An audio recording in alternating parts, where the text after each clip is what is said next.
Hey, welcome to Aaron Shores Prepping. I hope your New Year's Day was going well. I have some more economic news going on. The reset and the warfare has already started. It actually started on New Year's Eve, 2 days before the ban on exporting silver to the West was supposed to have started. A private Gulfstream jet left New York. On board was a top executive of acquisitions of precious metals from JP Morgan. Also on board was the Chicago Fed chairman, let's say, and other government representatives whose names have been blacked out on the manifest, as well as the Gulfstream tail numbers. However, the flight was identified, and it has been verified by two different independent sources reporting to different economic channels. That flight landed in Hong Kong, 8 a.m. They caught a transfer flight, was in Shanghai, Shanghai, in an hour.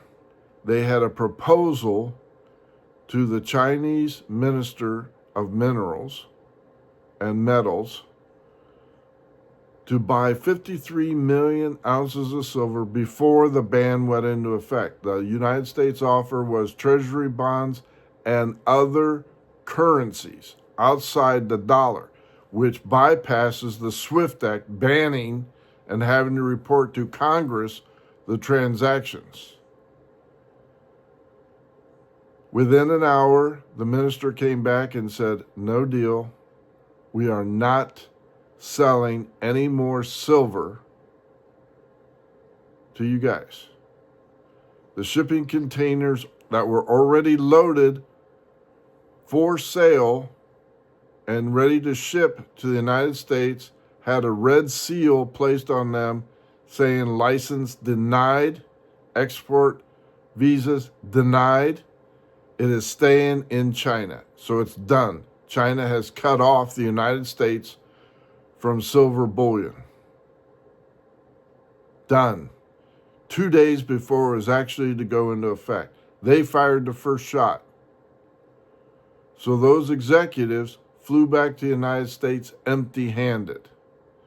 The second big news is that the Federal Reserve, I should say, just bailed out the COMEX out of London, which controls the paper transactions, saying how much everything is worth. It's paper only.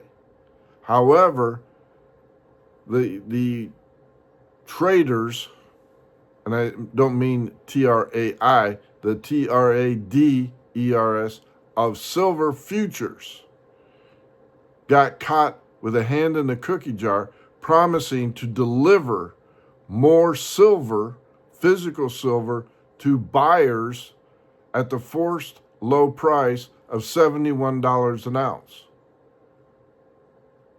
So people are saying, buy, and I want it on hand. They oversold by 40 million ounces. The feds had to bail them out for a tune of $34 billion. And now the COMEX is saying force majeure, meaning we flubbed up, we oversold, you're not getting your silver, and we are writing you a check, a refund check, at half the price of what you were buying it for, at $70, $71 an ounce. You're getting a refund of $35 an ounce. And you can't hold us accountable because it's in your contract due to circumstances beyond our control, meaning they're blaming China for the default. But in order to be able to write that check, we, the taxpayers, just bailed them out again. And now they've lost all credibility, and they're forcing the buy-sell to be on the line of 100%. In other words, if you sell it, you have to have it on hand to deliver, or else you can't buy, sell, or trade. On the further economic news, Washington, the state of, just imposed a 10% additional tax on precious metals, buying and selling. That means that the coin shops in Washington that take in silver and gold and everything else have to report it and tax an additional 10% on each sale. The uprising has already started there. The dealers are saying we're going to go 10 miles, 15, 20 miles on the other side of the borderline and start dealing in Idaho and other states that do not impose that tax. The wealth tax has already started, and it will continue to spread across the United States because blue states run by liberal Democrats have run out of money and they're finding any way possible to tax you to death. Silver has just started trading over an hour ago, started out at $72 and change. In 1 hour is now over $73, and it was about $73.25 to $40, and it's fluctuating up and down. That means that the paper sale for COMEX is nonsense. People want the physical assets, and if you say, well, hey, COMEX says the troy ounce of silver is only valued at $73, you go to a pawn shop, coin shop, jeweler, and say, I want an ounce of silver for $73, they'll laugh you right out of the store. If you go to a coin shop and say, I want $73 ounce silver, first off, their cases are empty.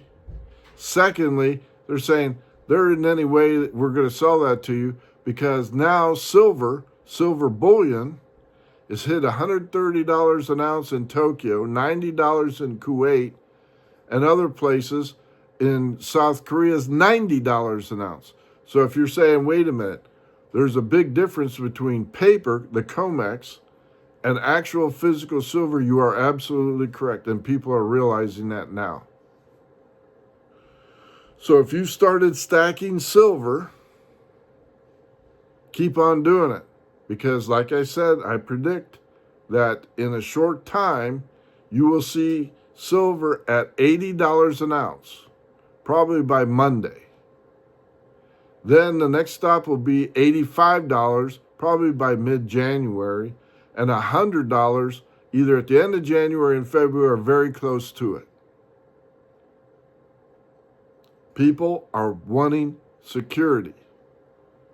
And the trade wars are just beginning, and an economic reset worldwide will soon follow. I hope I'm not boring you, and I hope this is interesting to you, because this involves each and every household in the United States. You just elected a communist in New York City. The stock exchange, the economic heartbeat of America is in New York, and you just elected a communist to run it. He will tear that down faster in the name of equality for the poor people and the masses, but it's just going to be the opposite. The wealthiest people that live in New York are going to take their businesses and see you later as soon as he implements a policy, which he's already stated in his inauguration is going to be class warfare. You are going to see people leave by the droves. The slumlords will still be in business. Things will not improve. And you're going to see New York deteriorate right before your eyes. And I hope that when he has his hands out and say, I need some money to bail out my plans of free everything and tax the rich, and when they leave, it's going to fall to the people and say, we're not making it, we need a bailout. I hope each and every governor in a Republican state says, you're not getting a dime from us. Let the stupid people in New York who voted for this clown suffer the consequences. He's a communist, he's anti-American, and all the people like Bernie Sanders, AOC, and all the idiots in the audience that were clapping, saying, yes, for communism. You're going to get what you deserve and see what it's like to live in a communist city. Thank you so much for liking and subscribing. Greg out.